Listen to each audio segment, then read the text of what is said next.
YouTuber Manish Kashyap इन दिनों चर्चा का विषय बना हुआ है। नेशनल से लेकर डिजिटल मीडिया तक सिर्फ और सिर्फ यूट्यूबर मनीष कश्यप के ही चर्चा हो रहा है। और वो चर्चा किस लिए हो रहा है आज मैं आपको बताने का पूरा प्रयास करूंगा और पूरा सच्चाई के साथ जो है बताने का प्रयास करूंगा, कोशिश करूंगा। यूट्यूबर मनीष कश्यप जिन्होंने सलाखों का पीछे था, जेल से 9 महीना बाद आने का बाद जो है मनीष कश्यप ने चुनाव लड़ने का घोषणा किया, चुनाव लड़ने का ऐलान किया कि मैं पश्चिमी चंपारण से चुनाव लड़ूंगा। पश्चिमी चंपारण से जब चुनाव लड़ने के लिए घोषणा किया तो उनको ये था कि मुझे बीजेपी ने टिकट देगा।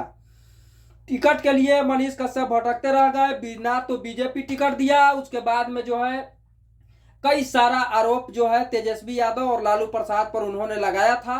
और लालू प्रसाद यादव पर जब आरोप लगाया था तो लालू प्रसाद यादव पर जो है खुलेआम जो है चुनौती देता था कि इसलिए क्योंकि बीजेपी मुझे टिकट देगा।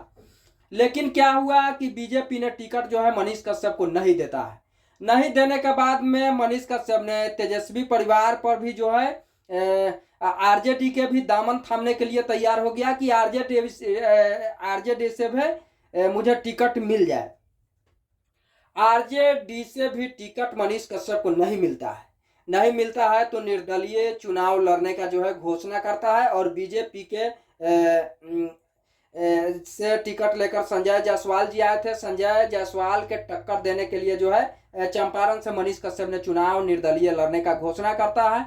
उसके बाद में उन्होंने गांव गांव हर पंचायत, हर मोहल्ला, हर जगह जो है अपना प्रचार प्रसार करते हैं।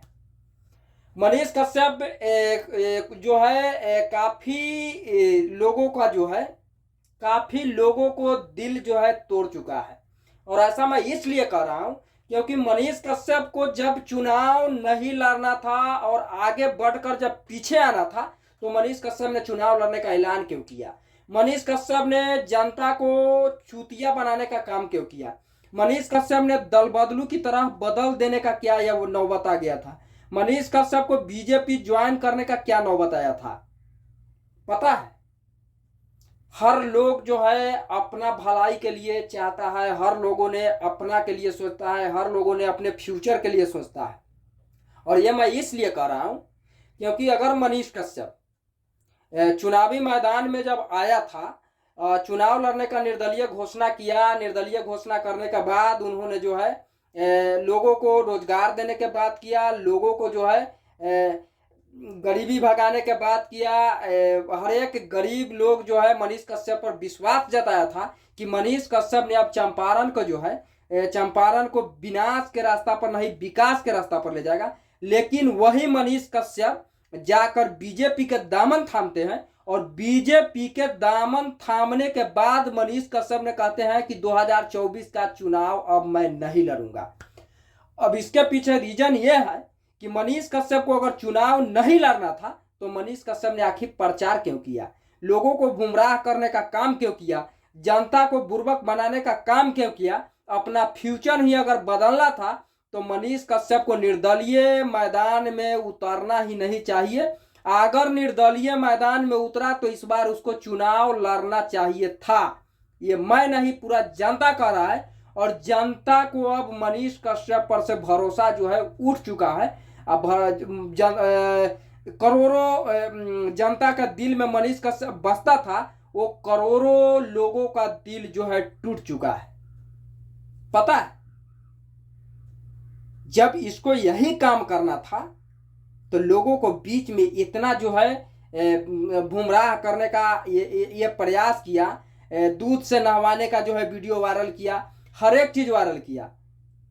बीजेपी में जाने से क्या मनीष बीजेपी में जाने से फ्यूचर आपका नहीं बदलेगा?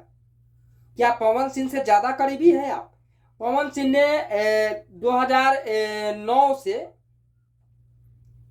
लेकर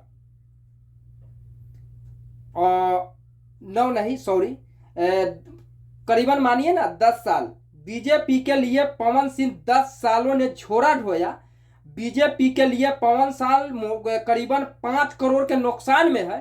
बीजेपी के लिए पवन सिंह कम से कम 87 से 88 शो किया। वो BJP power star Pawan Singh को नहीं हुआ तो मनीष कश्यप को बीजेपी नहीं होगा, ये मैं 100% दावा कर रहा हूं। मनोज तिवारी ने ले जाकर गुलमिला दिया, क्या उसमें कोई बड़ा था? उसमें अमित शाह था, मोदी जी आए थे? नहीं आए थे। 2-4 लोगों ने इनको दामन थमा दिया, इन्होंने बीजेपी के हाथ थाम लिया और बीजेपी में जाने के बाद मनीष कश्यप का जो है ना कैरियर खत्म।